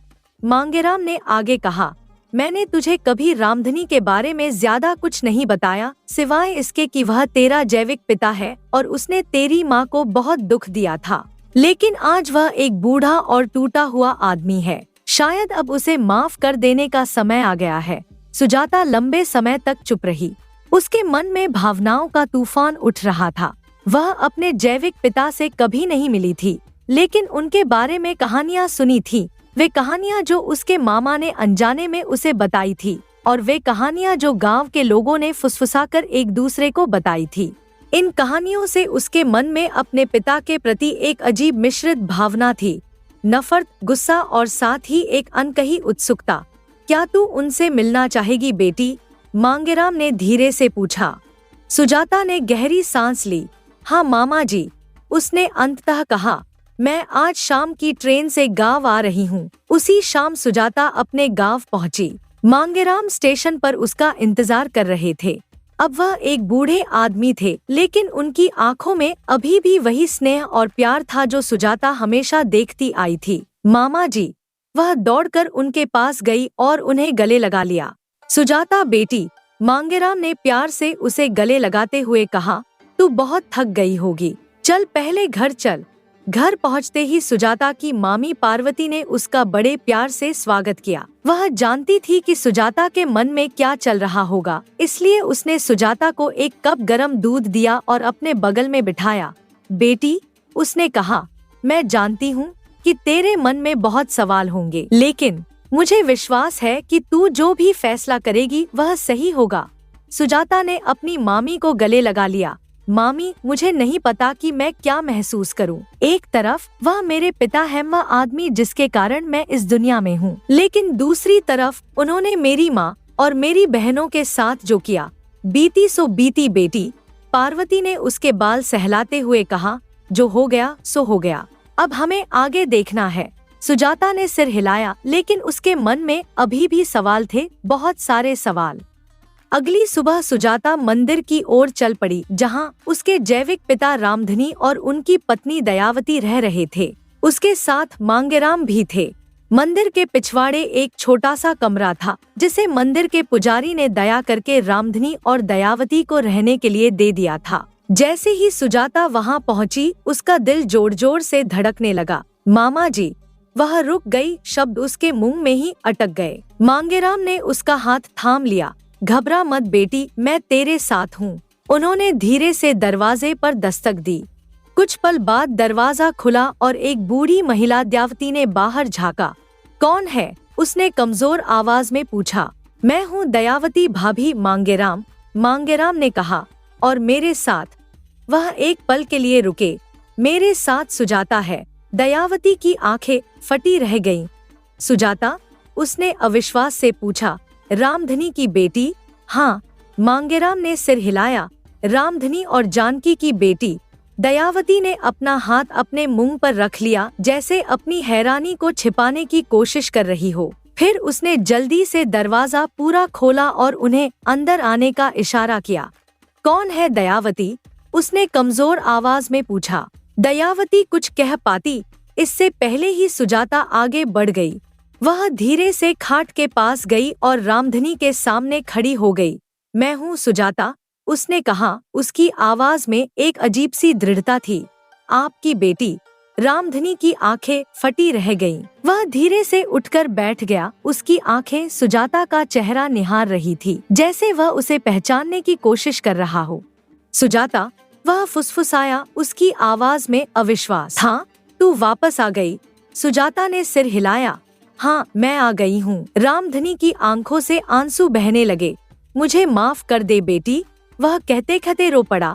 मैंने तेरी माँ के साथ जो किया, मैंने तेरी बहनों के साथ जो किया, मुझे माफ कर दे। मैं तुझसे मिलने के लायक भी नहीं हूँ। सुजाता के मन में भावनाओं का तूफान उठ रहा था। उसे नहीं पता था कि वह क्या महसूस करे, गुस्सा, नफरत या फिर करुणा। लेकिन जैसे ही उसने अपने पिता को इस हालत में देखा, उसका दिल पिघल गया। पापा, वह धीरे से बोली। यह पहली बार था जब उसने किसी को पापा कहा था। मैं आपसे मिलने आई हूँ, मैं आपको चाहती हूँ। रामधनी ने अपनी आंखें पोंछी और सुजाता को देखा। तू कितनी बड़ी हो गई है, उसने कहा। उसकी आवाज में एक अजीब सा गर्व था। और कितनी सुंदर, बिल्कुल अपनी माँ जैसी। इसके बाद सुजाता और रामधनी लंबे समय तक बातें करते रहे। रामधनी ने उसे बताया कि कैसे उसने अपनी जिंदगी बर्बाद की, कैसे उसने शराब के नशे में डूबकर अपने परिवार को बर्बाद किया और कैसे अंत में उसका अपना बेटा विजय भी उसी रास्ते पर चल पड़ा। यह सब मेरे ही कर्मों का फल है बेटी, रामधनी ने कहा। उसकी आवाज में गहरा पछतावा था। बेटे की चाहत में मैंने तेरी 4 बहनों को खो दिया, तेरी माँ को खो दिया, और अब देख लो दुनिया वालों, बेटा होने का नतीजा। सुजाता ने दोनों हाथों से अपने पापा का चेहरा थामा और गहरी आवाज में कहा, जो हो गया सो हो गया। हम अतीत को नहीं बदल सकते, लेकिन हम भविष्य को बेहतर बना सकते हैं। मैं अब आपको इस हालत में नहीं देख सकती। चलिए मेरे साथ। अब मैं हूँ आपकी बेटी, जो आपके लिए सब कुछ करेगी। अब कोई ठोकर नहीं, कोई तिरस्कार नहीं, अब केवल सम्मान, प्यार और चैन का जीवन होगा। वह अपने पिता और दयावती की ओर मुड़ी। आप दोनों मेरे साथ शहर चलिए, उसने कहा। मैं एक अच्छी डॉक्टर हूँ और मेरे पास एक बड़ा घर है। आप वहाँ आराम से रह सकते हैं। मैं इस तरह आपको दर दर की ठोकरें नहीं खाने दूंगी। रामधनी और दयावती ने एक दूसरे की ओर देखा। उनकी आंखों में अविश्वास और आशा की एक अजीब सी मिश्रित भावना थी। क्या तू सच में हमें अपने साथ ले जाएगी बेटी? दयावती ने पूछा। हम तेरे लिए बोझ नहीं बनेंगे, आप मेरा परिवार हैं, सुजाता ने दृढ़ता से कहा। और परिवार कभी बोझ नहीं होता।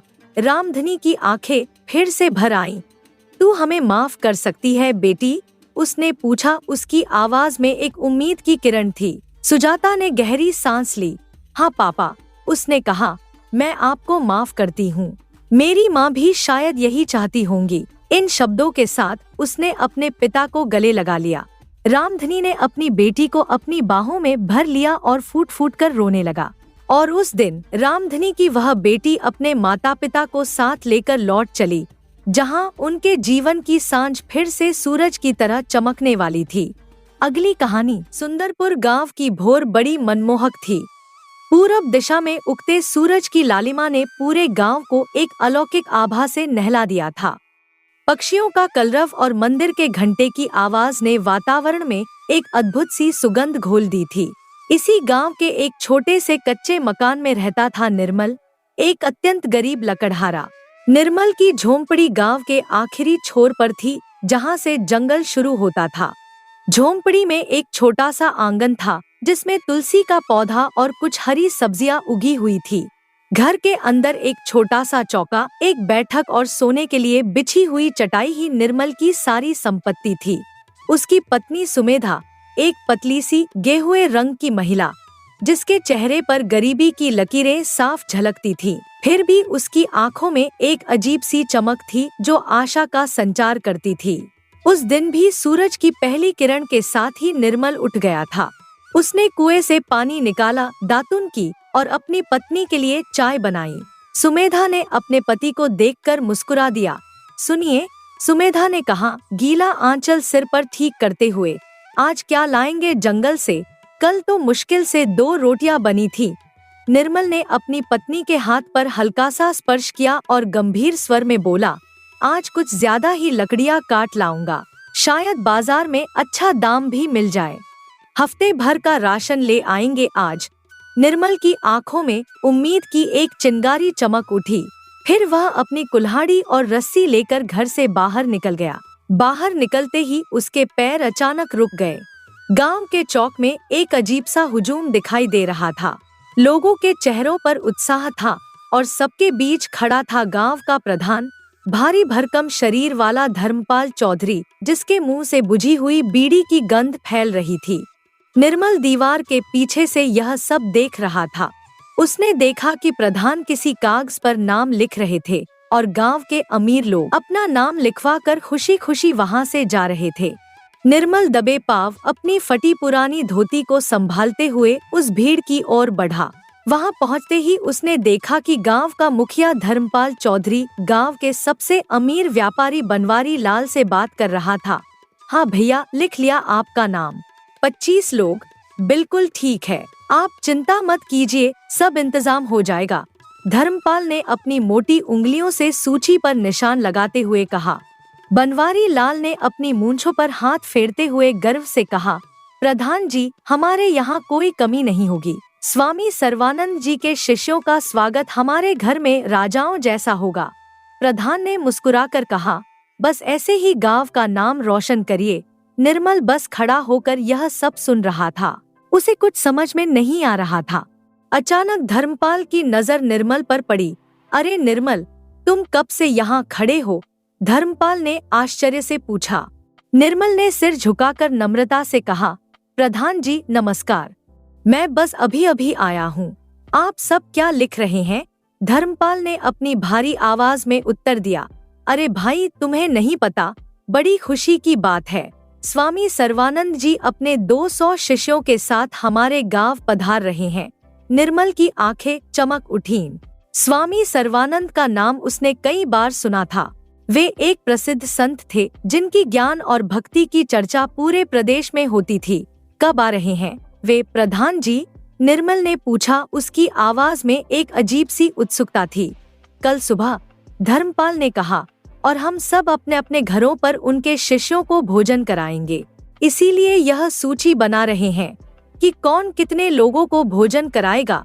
धर्मपाल ने निर्मल की ओर एक करुणा भरी दृष्टि से देखा और पूछा, क्यों, तुम भी अपना नाम लिखवाना चाहते हो क्या? बताओ, कितने लोगों को खिला पाओगे? निर्मल खड़ा रह गया, उसके चेहरे पर अजीब सी लाचारी छा गई। वह जानता था कि उसके घर में आज का खाना भी मुश्किल से जुटता है, कल किसी और को कैसे खिलाएगा। फिर भी उसके मन में एक छोटी सी इच्छा जाग उठी, वह भी इस पुण्य के काम में हिस्सा लेना चाहता था। प्रधान जी, आप तो जानते ही हैं मेरी हालत, निर्मल ने धीमे स्वर में कहा। उसकी आंखें झुकी हुई थी। अचानक भीड़ से एक ठहाका गूंजा। गांव का एक मोटा ताजा आदमी, जिसका नाम कुंदन था, हंसते हुए बोला, अरे प्रधान जी, ये निर्मल क्या खिलाएगा किसी को? इसके पास तो अपने पेट के लिए भी रोटी नहीं है। कई लोगों की हंसी की आवाज गूंज उठी। निर्मल का चेहरा शर्म से लाल हो गया, पर वह कुछ बोला नहीं। प्रधान धर्मपाल ने कुंदन को डांटते हुए कहा, बस करो कुंदन, सबकी अपनी अपनी हैसियत है। फिर निर्मल की ओर मुड़कर बोले, देखो निर्मल, मैं तुम्हारी स्थिति समझता हूँ, मगर ये भी सच है कि इंसान जब तक दूसरों के लिए कुछ नहीं करता, उसका जीवन अधूरा रहता है। स्वार्थ से ऊपर उठो। निर्मल के मन में कुछ हलचल हुई। प्रधान की बातें उसके दिल को छू गईं। उसने थोड़ा सोचने के बाद एक गहरी सांस ली और बोला, प्रधान जी, मेरा नाम भी लिख दीजिए, मैं एक व्यक्ति को भोजन करा दूंगा। प्रधान के चेहरे पर हल्की सी मुस्कान आई। उसने अपनी कलम उठाई और निर्मल का नाम लिखने ही वाला था कि अचानक गांव का सबसे अमीर व्यक्ति महाजन वसुधारण वहां आ पहुंचा। प्रधान जी, वसुधारण ने अपनी चमकदार अंगूठी को दिखाते हुए कहा, मैं 100 लोगों को भोजन कराऊंगा, मेरा नाम सबसे ऊपर लिखिए। भीड़ के बीच एक हलचल मच गई। 100 लोग, यह तो अब तक की सबसे बड़ी संख्या थी। निर्मल ने सिर झुकाए सुना। उसके चेहरे पर गरीबी का दर्द साफ झलक रहा था। उसकी नजर अपने फटे हुए कपड़ों और वसुधारण के रेशमी वस्त्रों के बीच के अंतर पर पड़ी। उसके दिल में एक टीस उठी, काश मैं भी 100 लोगों को खिला पाता। दिन ढलने लगा था। सूरज पश्चिम की ओर झुक रहा था और सुंदरपुर की मिट्टी पर एक गहरी सुनहरी परछाई फैल गई थी। निर्मल धीमे धीमे कदमों से अपने घर की ओर लौट रहा था। उसके कंधे पर कुल्हाड़ी थी, लेकिन आज उसने एक भी लकड़ी नहीं काटी थी। उसका मन अनगिनत विचारों से भरा हुआ था। उसका छोटा सा झोंपड़ा दूर से ही दिखाई दे रहा था, जहां से धुएं की एक पतली सी लकीर आसमान की ओर उठ रही थी। सुमेधा शाम की रोटी बना रही होगी। कैसे बताऊंगा उसे, क्या कहूंगा? निर्मल के मन में सवालों का तूफान चल रहा था। घर पहुंचते ही सुमेधा ने दरवाजे से झांकते हुए पूछा, क्या हुआ? आप खाली हाथ आए हैं, लकड़ियां कहाँ हैं? निर्मल ने गहरी सांस ली और बैठक में बैठ गया। उसके चेहरे पर अजीब सी मुस्कान थी। सुमेधा, तुम्हें पता है कल हमारे गांव में कौन आ रहा है? निर्मल ने अपनी पत्नी की आंखों में देखते हुए पूछा। सुमेधा ने हाथों को साड़ी से पोंछते हुए जवाब दिया, नहीं, कौन आ रहा है? स्वामी सर्वानंद जी। निर्मल के स्वर में उत्साह था। अपने 200 शिष्यों के साथ। सुमेधा की आंखें चमक उठीं। सच? वो महान संत?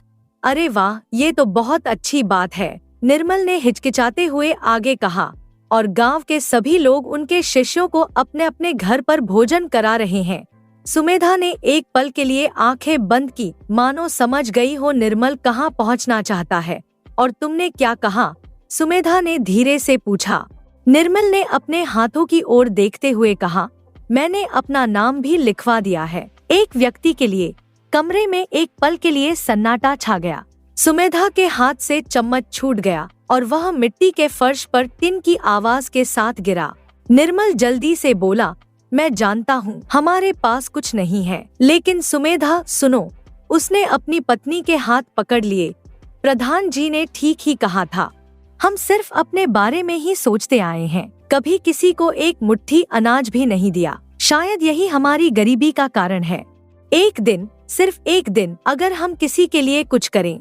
निर्मल की आवाज में एक अजीब सी दृढ़ता थी जो सुमेधा ने पहले कभी नहीं देखी थी। सुमेधा के चेहरे पर अब धीरे धीरे एक मुस्कान फैल रही थी। उसने अपने पति के कंधे पर हाथ रखा और कहा, आपने बिल्कुल सही किया है।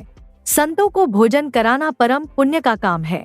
एक दिन के लिए हम भूखे रह लेंगे, लेकिन अतिथि देवता को भोजन अवश्य कराएंगे। निर्मल आश्चर्य से अपनी पत्नी को देख रहा था। वह हमेशा से ही इतनी समझदार और सहृदय थी, लेकिन आज उसके शब्दों में एक अलग ही शक्ति थी। तो फिर तय रहा। निर्मल ने उत्साहित होकर पूछा, हम कल एक अतिथि को भोजन कराएंगे? सुमेधा ने दृढ़ता से सिर हिलाकर कहा, हाँ, लेकिन कल खाना तो बनाना ही पड़ेगा। हमारे पास तो आज के लिए भी कुछ नहीं है। हम दोनों आज मेहनत करेंगे। निर्मल ने कहा, मैं महाजन वसुधारण के पास जाऊंगा। वे 100 लोगों को भोजन करा रहे हैं। शायद उन्हें किसी काम की जरूरत हो। दोनों ने एक दूसरे की आंखों में देखा। उनके चेहरों पर संकल्प और हौसले की एक अजीब सी चमक थी। सूरज की आखिरी किरणें भी अब विदा लेने को थी। निर्मल और सुमेधा दोनों ही गांव की ओर चल पड़े थे। सुमेधा को एक अमीर परिवार में बर्तन मांजने का काम मिल गया था और निर्मल महाजन वसुधारण के घर की ओर बढ़ रहा था। महाजन का घर गांव के सबसे ऊंचे हिस्से पर था, जहां से पूरा सुंदरपुर एक ही नजर में देखा जा सकता था। 2 मंजिला पक्का मकान, चारों ओर बगीचा और ईंटों की ऊंची दीवारें। यह सब देखकर निर्मल के मन में एक अजीब सा डर पैदा हुआ। वह संकोच करते हुए महाजन के विशाल द्वार पर पहुंचा। द्वारपाल ने उसे देखते ही टोक दिया, कहाँ जा रहे हो? भिखारियों को अंदर आने की अनुमति नहीं है। निर्मल ने विनम्रता से हाथ जोड़ते हुए कहा, भैया, मैं भिखारी नहीं हूँ, मजदूरी के लिए आया हूँ। महाजन साहब से मिलना है। द्वारपाल ने अविश्वास की नजर से निर्मल को देखा, फिर उसे वहीं खड़ा रहने का इशारा करके अंदर चला गया। कुछ क्षण बाद वसुधारण महाजन स्वयं बरामदे में आए। उनके रेशमी कुर्ते और धोती में सुनहरी कढ़ाई थी, गले में सोने की मोटी जंजीर और उंगलियों में चमकती अंगूठियां। सब कुछ उनकी अमीरी का प्रतीक था। कौन है? क्या काम है? वसुधारण ने ऊंची आवाज में पूछा। निर्मल ने झुककर प्रणाम किया। महाराज, मैं निर्मल हूँ, गांव का लकड़हारा। सुना है कल आप 100 अतिथियों को भोजन करा रहे हैं। अगर कोई काम हो तो बताइए, मैं करने को तैयार हूँ। वसुधारण ने निर्मल को पहचान लिया। उन्होंने निर्मल की फटी पुरानी कमीज और धोती को देखा, फिर उसकी पीठ पर टंगी कुल्हाड़ी को। हाँ, मुझे लकड़ियों की जरूरत है। 100 लोगों का खाना बनाने के लिए बहुत सारी लकड़ियाँ लगेंगी। क्या तुम इस काम को कर सकते हो? वसुधारण ने पूछा। निर्मल के चेहरे पर खुशी की एक लहर दौड़ गई। हाँ महाराज, मैं जंगल से बहुत सारी लकड़ियाँ काट लाऊंगा। अभी से शुरू कर दूं? वसुधारण ने सहमति में सिर हिलाया। हाँ, और सुनो, यह काम कल सुबह तक पूरा होना चाहिए।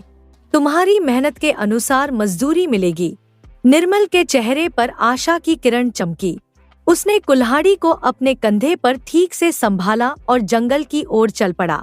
जंगल में पहुंचकर निर्मल ने बिना किसी देरी के काम शुरू कर दिया। उसकी कुल्हाड़ी की आवाज पूरे जंगल में गूंज रही थी। घनघोर अंधेरे में भी वह अथक परिश्रम करता रहा। हर वार के साथ उसके मन में एक ही विचार था, मेरे अतिथि को कल अच्छा भोजन मिलना चाहिए। आधी रात होने को आई थी।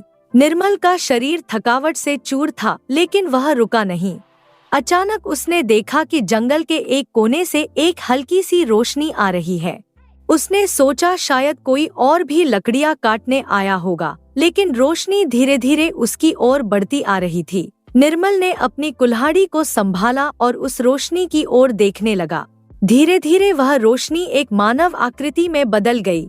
एक बूढ़ा व्यक्ति, सफेद दाढ़ी, सिर पर जटाएं और हाथ में एक लकड़ी का डंडा लिए हुए। बेटा, इस अंधेरे में क्या कर रहे हो? बूढ़े ने धीमे स्वर में पूछा। निर्मल ने विनम्रता से हाथ जोड़ते हुए कहा, बाबा, लकड़ियां काट रहा हूँ। कल स्वामी सर्वानंद जी के शिष्य हमारे गांव में आ रहे हैं। सबको भोजन कराना है। बूढ़े के चेहरे पर एक अजीब सी मुस्कान फैल गई। अकेले इतनी सारी लकड़ियां काटोगे? कितने लोगों को भोजन कराओगे? निर्मल ने शर्मिंदगी से जवाब दिया, बाबा, मैं तो एक ही व्यक्ति को भोजन करा पाऊंगा, लेकिन मैं महाजन वसुधारण के लिए लकड़ियां काट रहा हूँ।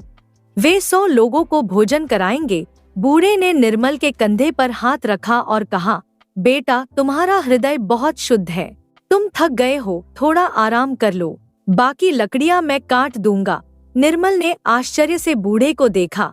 आप लेकिन आपकी उम्र? बूढ़े ने मुस्कुराकर कहा, दिखने में बूढ़ा हूँ, लेकिन शक्ति अभी भी है। तुम आराम करो। निर्मल ने संकोच के साथ अपनी कुल्हाड़ी बूढ़े को दे दी और एक पेड़ के नीचे लेट गया। थकावट के कारण उसे जल्द ही नींद आ गई। जब सुबह हुई तो निर्मल चौंक कर उठा। उसने चारों ओर देखा। वह बूढ़ा कहीं नहीं था, लेकिन उसके आसपास लकड़ियों का एक विशाल ढेर लगा हुआ था, जितना उसने कभी नहीं देखा था। निर्मल की आंखें आश्चर्य से फैल गईं। उसने सोचा, क्या यह सब सपना था? लेकिन सामने पड़ी लकड़ियां असली थी। उसने जल्दी से उस विशाल ढेर को देखा। इतनी लकड़ियां तो वह अकेला महीनों में भी नहीं काट पाता। इस अनोखे चमत्कार से आश्चर्यचकित निर्मल ने वसुधारण महाजन के घर की ओर प्रस्थान किया। उसके मन में कृतज्ञता और उत्साह का भाव था। सूरज की पहली किरणें धरती पर पड़ने लगी थी। निर्मल अपनी सारी मेहनत के साथ महाजन वसुधारण के द्वार पर खड़ा था। उसके साथ वाले नौकर ने वसुधारण को सूचना दी कि लकड़ियों का काम पूरा हो गया है। वसुधारण स्वयं बाहर आए और लकड़ियों के विशाल ढेर को देखकर आश्चर्यचकित रह गए।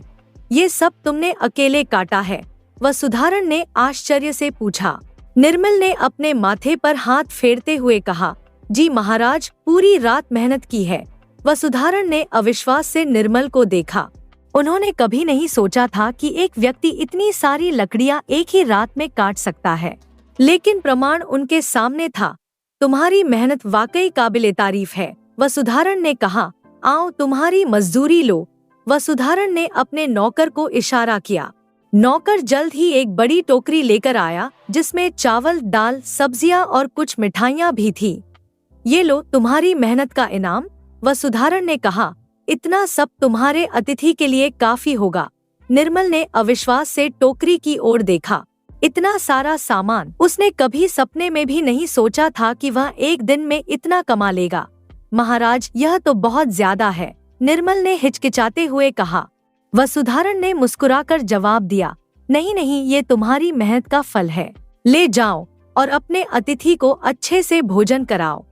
निर्मल ने कृतज्ञता से वसुधारण को प्रणाम किया और टोकरी लेकर अपने घर की ओर चल दिया। उसके चेहरे पर एक अजीब सी खुशी थी, मानो उसके जीवन का सबसे बड़ा बोझ उतर गया हो। घर पहुंचकर निर्मल ने देखा कि सुमेधा भी वापस आ चुकी थी। उसके साथ भी कुछ सामान था जो उसने अपनी मजदूरी से खरीदा था। देखो क्या लाया हूँ। निर्मल ने उत्साहित होकर टोकरी दिखाई। सुमेधा की आंखें आश्चर्य से फैल गईं। इतना सारा सामान कहाँ से आया? निर्मल ने अपनी रात की कहानी सुनाई, कैसे उसने लकड़ियां काटी, कैसे एक अनजान बूढ़े ने उसकी मदद की और कैसे वसुधारण ने उसे इतना सारा सामान दिया। सुमेधा ने आश्चर्य से कहा, यह सब भगवान की कृपा है और आपकी मेहनत का फल। दोनों पति पत्नी खुशी से भोजन की तैयारी में जुट गए। सुमेधा ने अपने हाथों से चावल, दाल, सब्जियां और मिठाई बनाई। घर की साफ सफाई की गई, आंगन में रंगोली बनाई गई और अतिथि के स्वागत के लिए सब कुछ तैयार किया गया। लेकिन तभी दरवाजे पर दस्तक हुई। निर्मल ने दरवाजा खोला और देखा कि सामने एक अनजान व्यक्ति खड़ा है, जिसकी आंखों में एक अलग ही चमक थी। नमस्ते, क्या मैं अंदर आ सकता हूँ? उस व्यक्ति ने पूछा। निर्मल ने विनम्रता से हाथ जोड़कर कहा, आप कौन हैं? भैया, मैं एक रसोइया हूँ। उस व्यक्ति ने मुस्कुराते हुए कहा, मुझे पता चला है कि आज आपके यहाँ कोई अतिथि आने वाला है। मैंने सोचा शायद मैं आपकी मदद कर सकूं। निर्मल और सुमेधा ने एक दूसरे को देखा। यह तो और भी अजीब बात थी। सुमेधा ने कहा, भैया, हम बहुत गरीब लोग हैं, हम आपको मेहनताना नहीं दे पाएंगे। उस व्यक्ति ने विनम्रता से हाथ जोड़ते हुए कहा, मैं कोई पैसा नहीं लूंगा बहन, मैं तो बस इस पुण्य के काम में आपकी सहायता करना चाहता हूँ। निर्मल ने संदेह से उस व्यक्ति को देखा। पहले वह अनजान बूढ़ा और अब यह रसोइया, यह सब बहुत अजीब लग रहा था। फिर भी उसके चेहरे पर कुछ ऐसा था जो विश्वास जगाता था। आइए, अंदर आइए, निर्मल ने अंततः कहा। रसोइया ने बिना देरी किए रसोई की ओर कदम बढ़ा दिए। निर्मल और सुमेधा देखते ही रह गए कि कैसे वह अनजान व्यक्ति पूरी सहजता के साथ उनकी रसोई में काम करने लगा, मानो वह उनके घर का ही सदस्य हो। निर्मल ने सुमेधा से कहा, मैं ग्राम प्रधान के घर जाता हूँ, अतिथि को लेकर आता हूँ, तुम घर संभालो। सुमेधा ने सिर हिलाकर सहमति दी और निर्मल प्रधान के घर की ओर चल पड़ा। उसके मन में उत्साह और उत्सुकता का भाव था। जैसे जैसे निर्मल गांव के मुख्य चौराहे की ओर बढ़ रहा था, उसने देखा कि पूरा गांव एक उत्सव की तरह सज गया है। घरों पर रंगीन पताकाएं लहरा रही थी, रंगोली से आंगन सज गए थे और हर जगह लोग अपने अपने अतिथियों के स्वागत की तैयारी में व्यस्त थे। प्रधान धर्मपाल के घर पहुंचकर निर्मल ने देखा कि वहां भीड़ लगी हुई है। गांव के लोग अपने अपने अतिथियों को लेकर जा रहे थे। निर्मल ने भीड़ को चीरते हुए धर्मपाल के पास पहुंचने की कोशिश की। प्रधान जी, निर्मल ने विनम्रता से बोला, मैं अपने अतिथि को लेने आया हूँ। धर्मपाल ने आश्चर्य से भौहें उठाईं और अपनी मोटी सूची पर नजर डाली। तुम्हारा नाम? धर्मपाल ने पूछा। निर्मल लकड़हारा, निर्मल ने जवाब दिया। धर्मपाल ने फिर से सूची देखी और कंधे उचकाते हुए बोला, मुझे माफ करना निर्मल, लेकिन इस सूची में तुम्हारा नाम नहीं है। निर्मल के पैरों तले से जमीन खिसक गई। क्या? लेकिन कल आपने मेरा नाम लिखा था। धर्मपाल ने अपनी सूची को ध्यान से देखा और फिर कहा, नहीं भाई, तुम्हारा नाम यहाँ नहीं है, शायद भूल हो गई होगी। निर्मल की आंखों में आंसू आ गए। उसने और सुमेधा ने पूरी रात मेहनत की थी, सब कुछ तैयार था, लेकिन अब कोई अतिथि ही नहीं था। प्रधान जी, आप ठीक से देखिए, निर्मल ने अनुनय के स्वर में कहा। मैंने कल आपके सामने ही एक व्यक्ति के लिए अपना नाम लिखवाया था। धर्मपाल ने अपने माथे पर हाथ फेरते हुए कहा, निर्मल, मुझे माफ करना, लेकिन अब सभी अतिथियों का बंदोबस्त हो चुका है, अब कोई अतिथि बचा ही नहीं है। निर्मल का चेहरा निराशा से भर गया। वह सिर झुकाए वहां से चल पड़ा। उसके मन में एक गहरा अवसाद था। वह गांव के मंदिर की ओर चला गया। उसका मन शांत नहीं था। मंदिर के प्रांगण में पहुंचकर उसने देखा कि वहां एक तेजस्वी पुरुष बैठे हैं, जिनके चारों ओर लोगों का झुंड इकट्ठा हो रहा था। उनके चेहरे पर एक अलौकिक तेज था और उनकी आंखों में ज्ञान की गहरी चमक थी। निर्मल को पता चल गया कि यह स्वामी सर्वानंद है, जिनके आगमन के लिए पूरा गांव सज-धज रहा था। वह धीरे धीरे उनके पास गया और घुटनों के बल बैठ गया। महात्मा जी, निर्मल ने भावुक स्वर में कहा, मेरी एक प्रार्थना है। स्वामी सर्वानंद ने अपनी करुणामयी आंखों से निर्मल को देखा और बोले, बोलो बेटा, क्या चाहते हो? निर्मल ने अपनी आंसू भरी आंखों से उन्हें देखा और कहा, महात्मा जी, मैंने अपने जीवन में पहली बार किसी को भोजन कराने का संकल्प लिया था। मैंने और मेरी पत्नी ने पूरी रात मेहनत की, सब कुछ तैयार है, लेकिन मेरा नाम सूची से गायब हो गया है। अब कोई अतिथि नहीं है। स्वामी सर्वानंद ने गंभीरता से निर्मल की ओर देखा और पूछा, तुम क्या चाहते हो? निर्मल ने हाथ जोड़कर कहा, महात्मा जी, क्या आप मेरे घर भोजन कर सकते हैं? यह मेरे जीवन का सबसे बड़ा सौभाग्य होगा। स्वामी सर्वानंद की आंखों में एक अजीब सी चमक आई।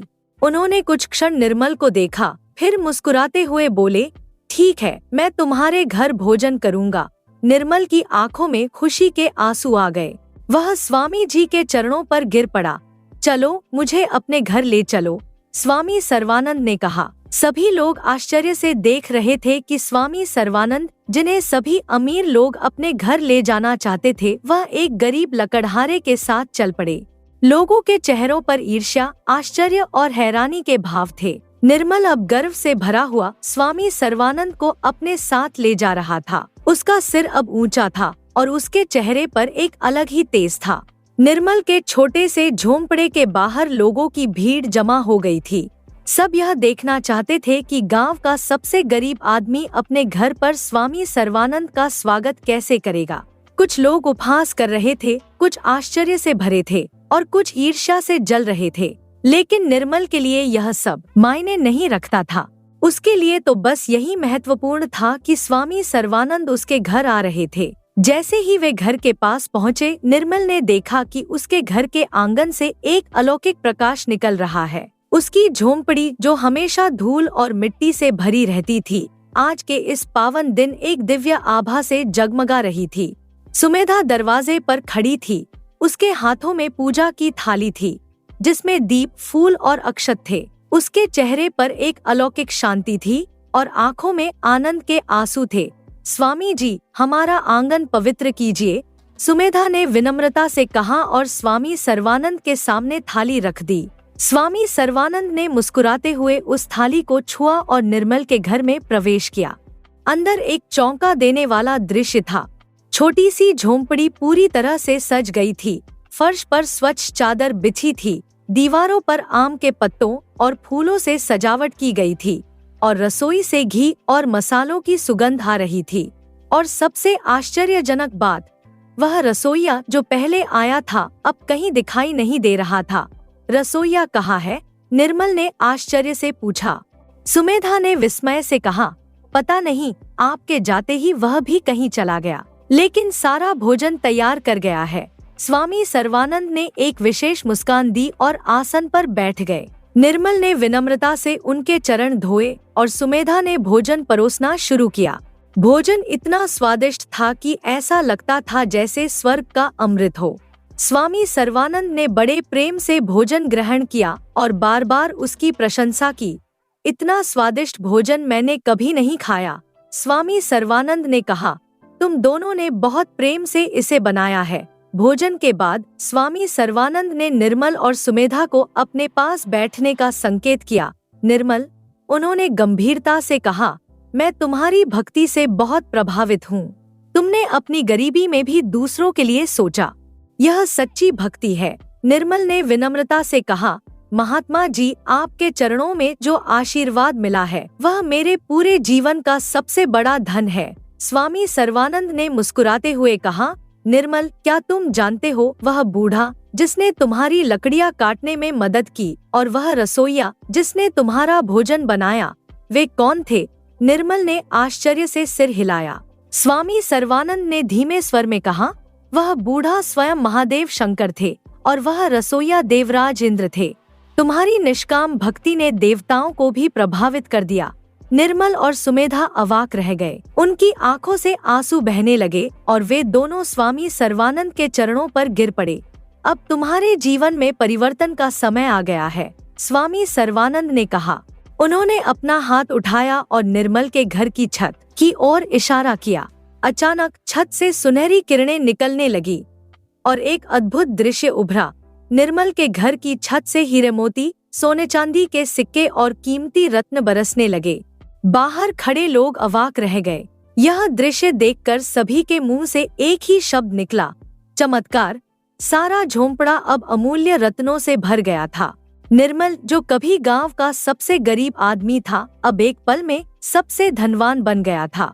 स्वामी सर्वानंद ने खड़े होकर कहा, निर्मल, यह सब तुम्हारी भक्ति और निस्वार्थ सेवा का फल है। धन के साथ साथ इस धन का सदुपयोग करना भी सीखना, सदा दूसरों की सहायता करना और कभी अहंकार में नहीं आना। निर्मल और सुमेधा ने आंसू भरी आंखों से स्वामी सर्वानंद को प्रणाम किया। स्वामी सर्वानंद बाहर निकले तो गांव के सभी लोग, जिनमें प्रधान धर्मपाल और महाजन वसुधारण भी शामिल थे, उनके सामने झुक गए। यह निर्मल की सच्ची भक्ति का परिणाम है, स्वामी सर्वानंद ने सबसे कहा। इसने सिद्ध कर दिया कि भक्ति धन दौलत से नहीं, बल्कि हृदय की पवित्रता से मापी जाती है। सुंदरपुर गांव में उस दिन के बाद से बहुत कुछ बदल गया। निर्मल, जो कभी सबसे गरीब और उपेक्षित व्यक्ति था, अब गांव का सबसे सम्मानित और धनवान व्यक्ति बन गया था। लेकिन उसके स्वभाव में कोई परिवर्तन नहीं आया। स्वामी सर्वानंद के जाने के बाद निर्मल ने अपने धन का सबसे पहला उपयोग गांव में एक विशाल भंडारे का आयोजन करके किया, जिसमें आसपास के सभी गांवों के लोगों को भोजन कराया गया। फिर उसने गांव में एक स्कूल और एक अस्पताल बनवाया ताकि गरीब बच्चों को शिक्षा मिल सके और बीमार लोगों का इलाज हो सके। पुराने झोंपड़े की जगह अब एक सुंदर घर था, लेकिन निर्मल ने अभी भी अपनी सादगी और विनम्रता को बनाए रखा था। हर दिन सुबह वह अपनी कुल्हाड़ी लेकर जंगल जाता और जिन लोगों को लकड़ियों की जरूरत होती उन्हें वह निःशुल्क लकड़ियां देता। सुमेधा अब गांव की सबसे सम्मानित महिला बन चुकी थी।